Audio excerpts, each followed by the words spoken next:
Scott Spears along with you on the Wednesday, middle of the week episode of The Exchange, joined by my cohorts Charlie Evers, Marianne Michaels, and Fritz the Night Owl, also sitting at the table today, and actually this entire week, broadcasting legend from WBNS in Columbus, Lucy's Toy Shop, the claim to fame, probably for most people, Chuck White, and also joined today by Dr. Scott Gray, who's going to give us some need-to-know information about his background and new book. But before we do any of that, we need to thank our sponsors, the Ohio Neck and Back Pain Relief Centers, Scott M. Gray, D.C., across from the Marion Center between TSC and Kroger. Call 740-386-6580. Night Owl Theater, located on the net at fritzlives.com. For more info, email nightowltv@yahoo.com. And Bucyrus Placemats. To put an ad in, call 419-562-8473. Located at 116 Wayne Avenue in Bucyrus. Also on the net at bucyrusplacemats.com. And now, as we do each and every day, we're going to start off with a good friend of mine with some fascinating facts. Charlie Evers. Charlie, you got a little snappy yesterday about my Colonel Sanders story, but you're still here. Go ahead. Yeah, okay. In the west end of Marion years ago, there used to be a pharmacy. And back years ago, the pharmacist could make his own medicine and sell it. Now they couldn't begin to do that because of all the FDA laws. But there was a Lower's Pharmacy, and Mr. Lower wanted to get out of Marion, so he built what he called Briarcliff Manor, clear out in Grand Township. Now, Grand Township does not have a village, a city, or anything. It is all country, beautiful country. And he built his little mansion right on the top of an Indian mound, and about as far away from here as you can get. And of course, they're all gone now, all the people that occupied Briarcliff Manor. But it was quite something for a pharmacist to build a mansion 20 miles away, out in the country, and beautiful territory. Wow. You think that was more interesting than my chicken story? Well, it was a little more interesting than the limestone last week. Yesterday. Yesterday, that's right. Charlie, let me ask you this. Does Yes. it rain every year like it does in the Muirfield tournament? Yes, because it it's does. right on an Indian. The records show that, Chuck. Yeah, and this is oh my goodness, that's coming up. Yep. Wow. Call the neighbors, wake the kids. It's coming up. And now we're going to go down to our good friend. That's what they said when they drill for oil. I don't know. When they drill for oil. Yeah, it's coming up. It's coming up. Or after you eat certain kinds of chicken, That's it's right. coming up. Here we go.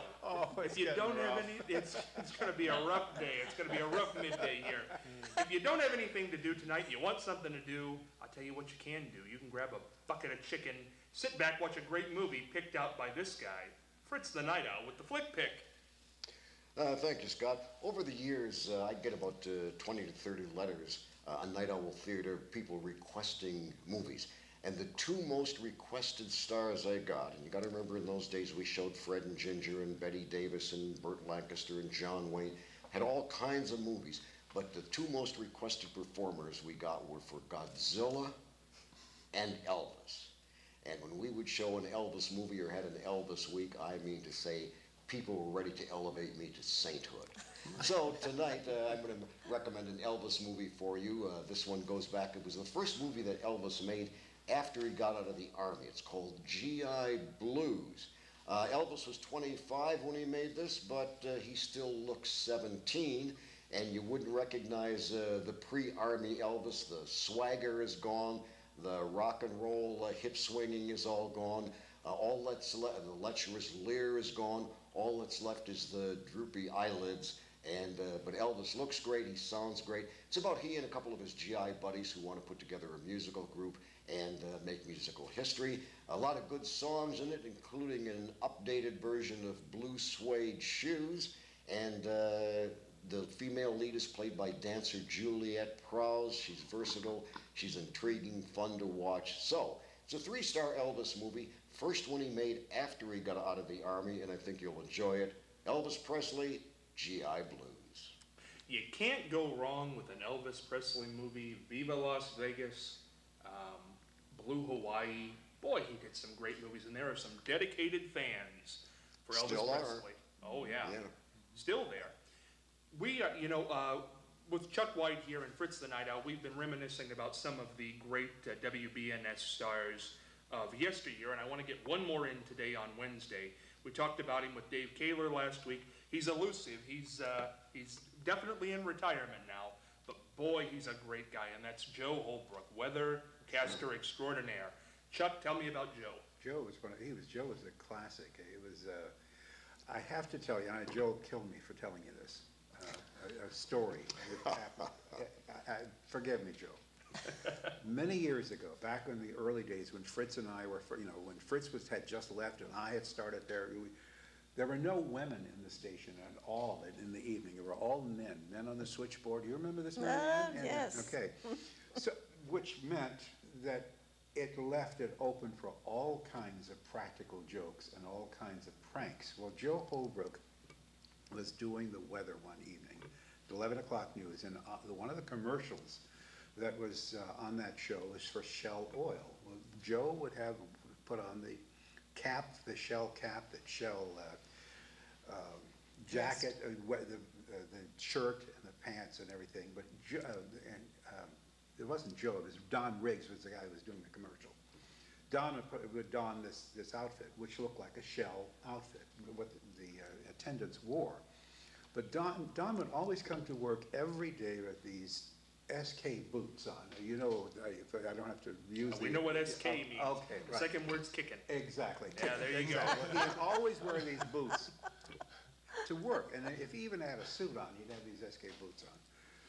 On a particular evening, Don had, the way the news went, Bill Pepper would do the news, and then we'd go to a commercial, et cetera, and we'd do the weather, and then later on in the sports, et cetera.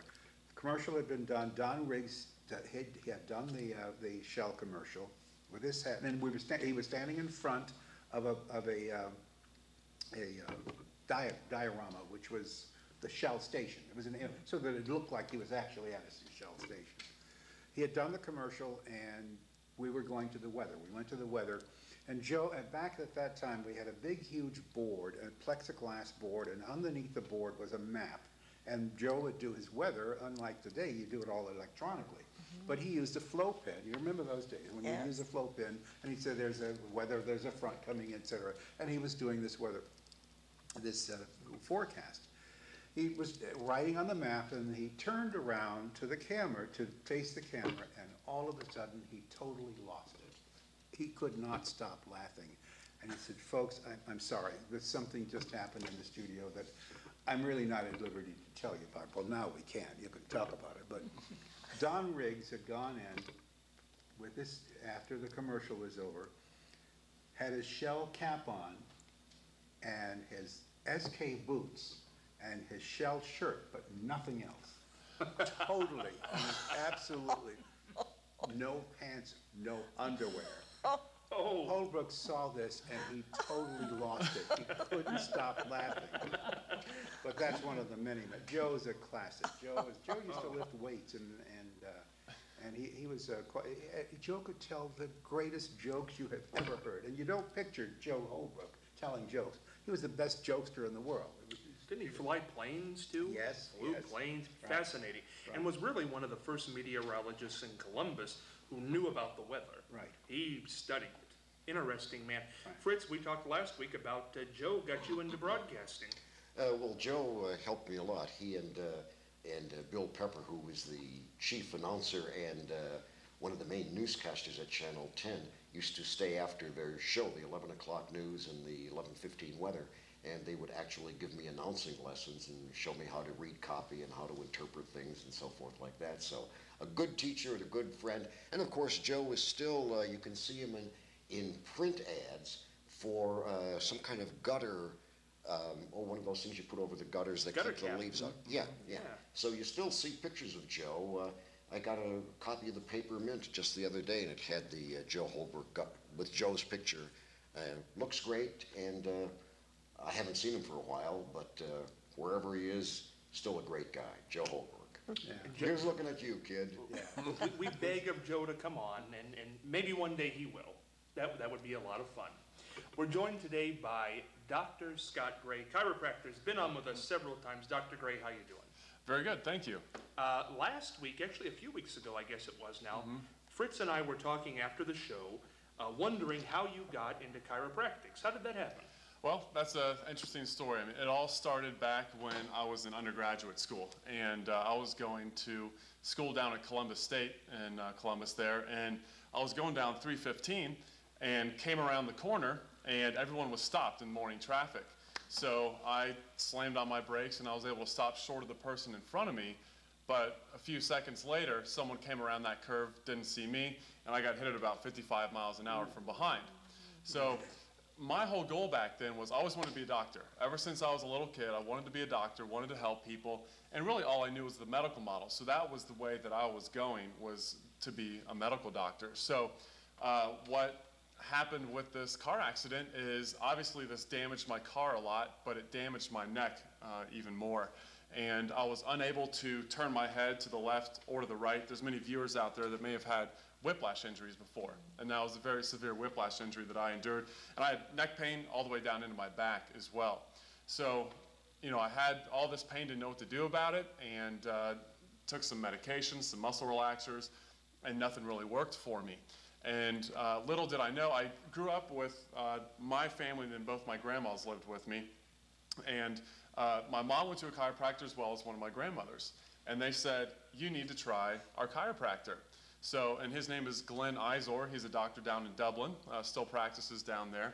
And I went into him, and he got me better. He got my neck moving again, and I started to learn about chiropractic. I got more and more interested in it, and started to talk to some of my parents' friends from back at their school who became chiropractors, and talked to them about what it's all about. And I learned that there was a way to heal the body without taking drugs, without taking medications, and that really appealed to me more than going the medical route, being able to help people without those pain medications and things with the side effects. So that's how it all started for me into chiropractic. You know, and you have a great book. We should mention this and how people can get it. Good Back, Bad Back. Yes, Good Back, Bad Back. This one specifically is for women. There's definitely some things in here that men can use as well, but this really takes a woman through her day to show her things that they can do to prevent back pain from coming on, and also some things to eliminate back pain as well. But it's the 10 things women must know to eliminate back pain, to look and feel younger. And you can go to Amazon.com or BarnesandNoble.com and order that book. But you can also go to my website for the book, which is goodbackbadback.com. So it's just goodbackbadback.com. And right on the top there, you can actually get the book for free. You can download a free version of it right there on the front page. And I've also got some videos on there, some exercises and stretches depending on if you're having neck pain, back pain, headaches, sciatica, pain in your legs, carpal tunnel, different things that people can do for those types of problems. Now, Chuck, have you ever dealt with any kind of back pain in your life? Oh, absolutely. Yeah, as a matter of fact, I, for 20 years, had a medical massage therapist that I would go to on a regular basis. And it got to the point where I could deal with whenever my back went out, it would come right back in because of the regular massage therapy. And he was just dynamite. But to me, I'm not really a drug taker, and I don't like to take medications at all.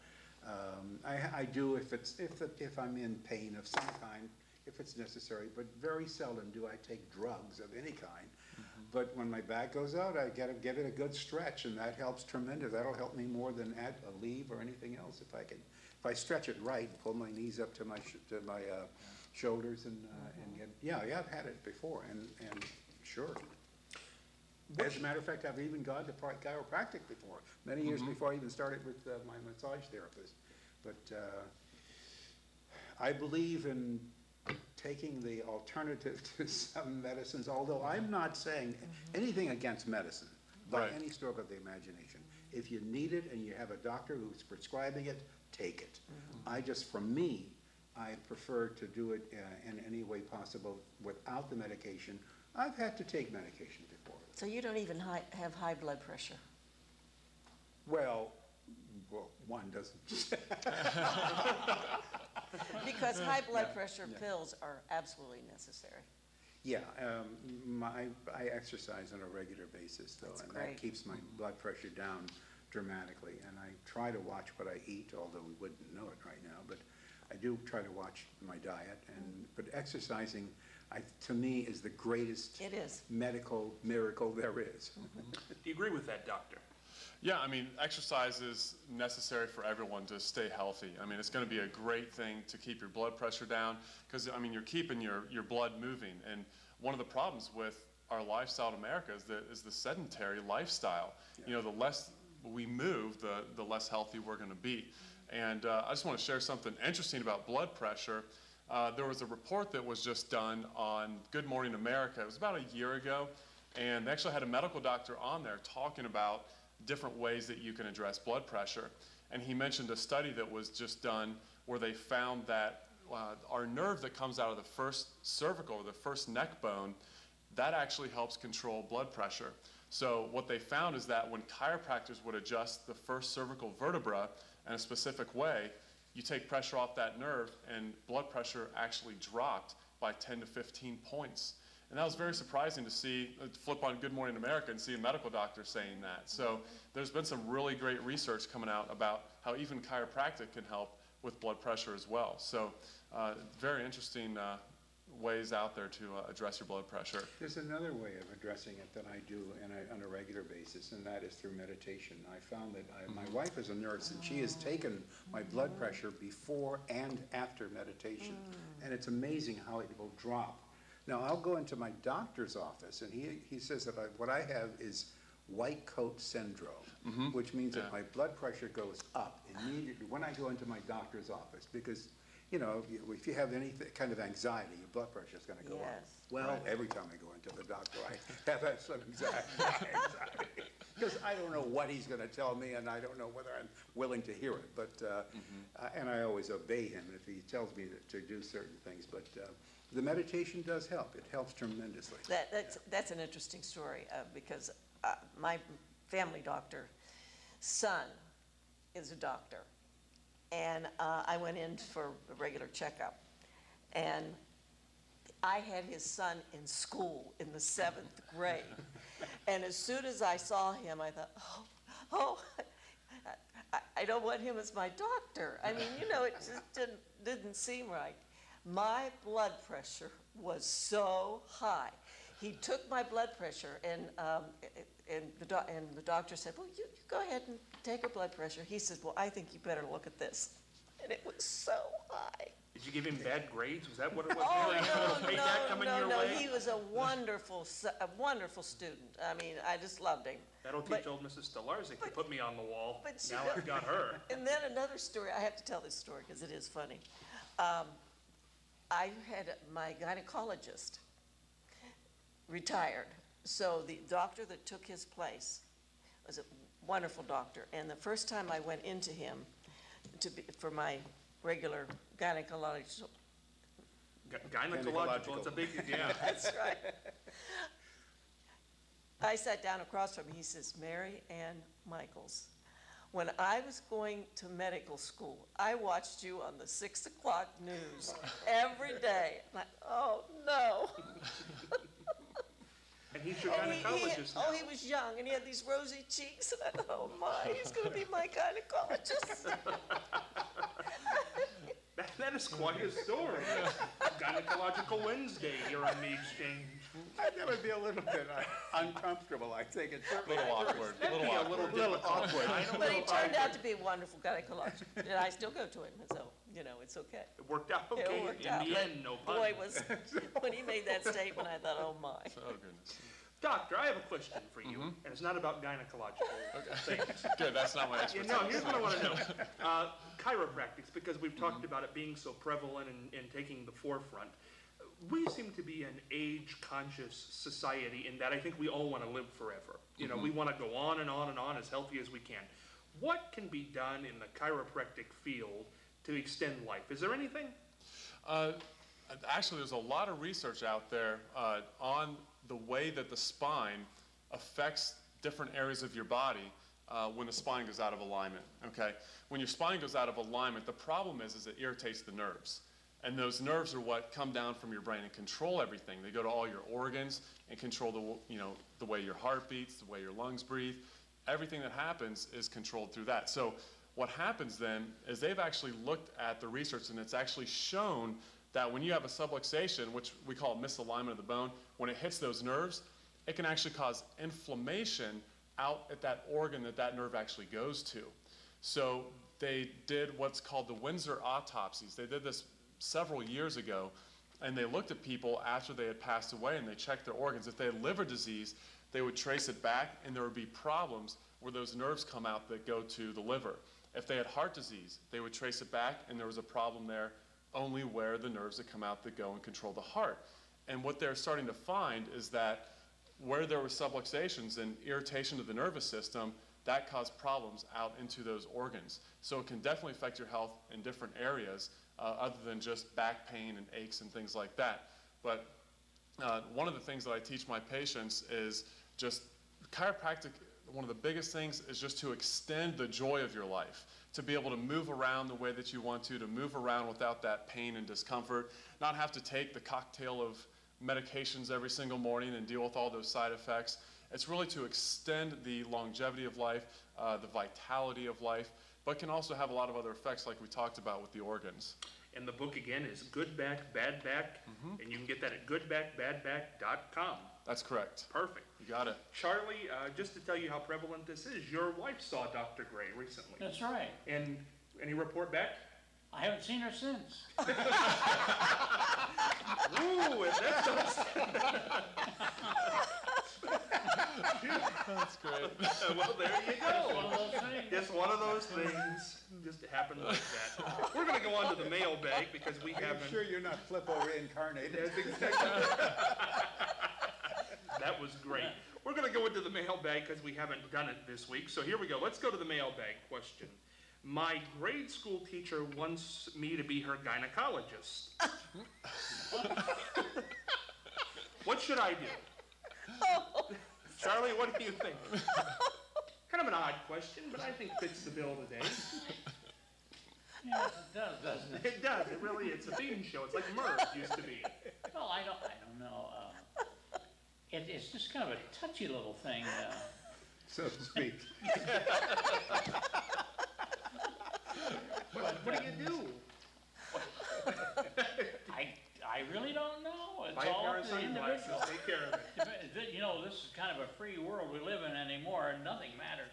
Friday. Look at the doctors on TV talking about the most intimate places in your body and not your eyes. I don't like the side effects of those, pills you have to take. Things are going to start falling apart. You're going to be in the side room all day long. It's just no good. The pills that your gynecologist gave you?